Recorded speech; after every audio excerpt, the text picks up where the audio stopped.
Mais après, il y a des informations sur la vie des institutions. Par exemple, les chartes de fondation. Je ne parle pas simplement pour les sœurs de la présentation. Je parle pour les archives en général. Mais vous avez les conseils d'administration. Nous, c'est les actes des conseils, à la fois des conseils provinciaux, généraux, je devrais commencer par généraux, provinciaux et les assemblées communautaires. Voilà. Et puis il y a les actes de propriété, parce qu'il faut pouvoir justifier de l'endroit qu'on occupe. Est-ce que je suis locataire ou est-ce que je suis propriétaire? Donc, si on vient me faire des noises en me disant « Non, mais attendez, la maison que vous occupez, elle ne vous appartient pas, il faut que je puisse prouver que cette maison m'appartient. » Après, vous avez les inventaires. Normalement, dans les communautés, on doit faire les inventaires des meubles, les inventaires de la bibliothèque, etc., etc. Bon, vous connaissez beaucoup de communautés, je parle d'aujourd'hui, parce que ceux du passé, je les ai, je peux vous les montrer. Mais aujourd'hui, y a-t-il beaucoup de communautés qui font l'inventaire de leur bibliothèque, qui font l'inventaire des objets qu'elles ont dans leur communauté? Les meubles, sont-ils à elles ou sont-ils à la paroisse? Vous avez des sœurs qui habitent des maisons paroissiales, etc., etc. Alors, tout va très bien quand tout va bien. Mais le jour où vous avez un bépin et qu'on vient vous faire des chinoiseries comme on en a tant fait à Marie Pouspin à son époque, hein? Qu'est-ce que vous avez pour prouver que ça vous appartient et que ça vous appartient pas? Voilà. Donc, il y a les documents des maisons, les comptabilités de la maison, par exemple. Vous avez les documents de la mission, des activités paroissiales, des activités de la clinique, des activités de l'école, etc., etc. Bon, on ne va pas rentrer dans tous les détails, mais enfin, voilà.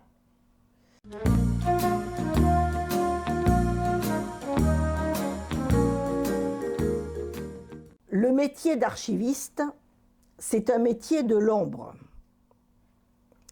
qui, loin des projecteurs et des lumières, exactement le contraire de ce qu'on est en train de faire maintenant, et je parle en particulier des lumières médiatiques, bien sûr, hein.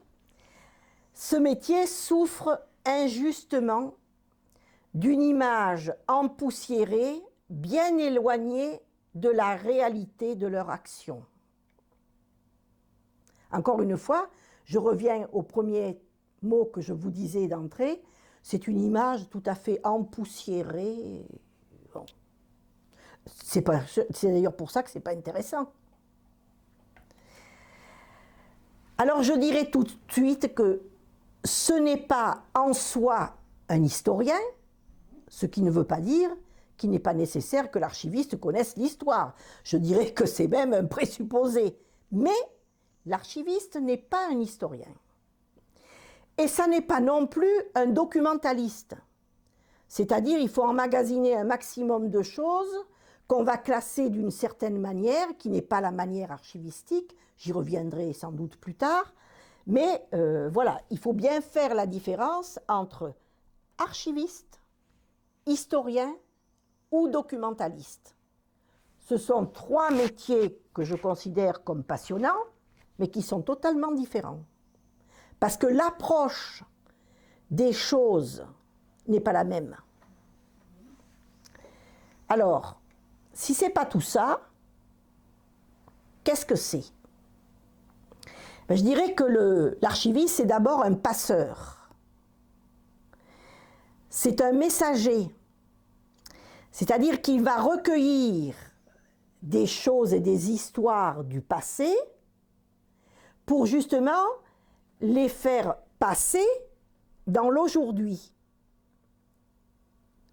De manière à ce que l'aujourd'hui reste imprégné des marques du passé et permette une évolution selon un esprit. Il ne s'agit pas forcément de s'éclairer à la chandelle comme au XVIIe siècle. parce que Marie Pouspin s'éclairait à la chandelle. Mais en même temps, ça veut dire que Marie Pouspin, elle savait utiliser les matériaux et les possibilités de son temps pour faire ce qu'elle avait à faire. Et à l'époque, c'était la chandelle.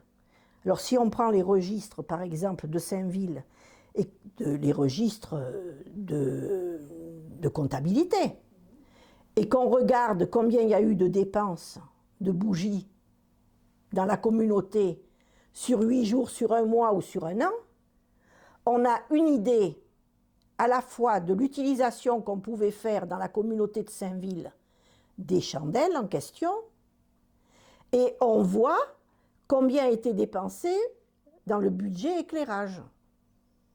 Et en fonction de ça, on peut se dire, ah ben oui, mais là il y a des dépenses qui étaient peut-être exorbitantes. Par contre là, il semblerait qu'il n'y ait pas eu de truc.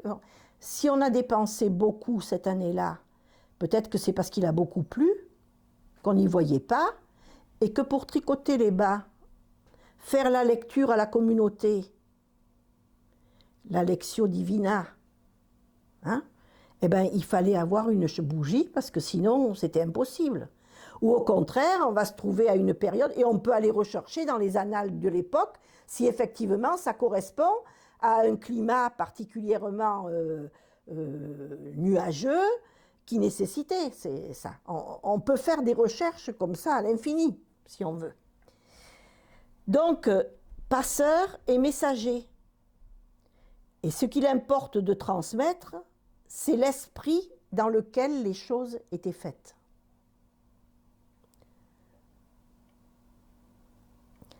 En même temps, l'archiviste, il fait parcourir le temps, l'espace et les siècles.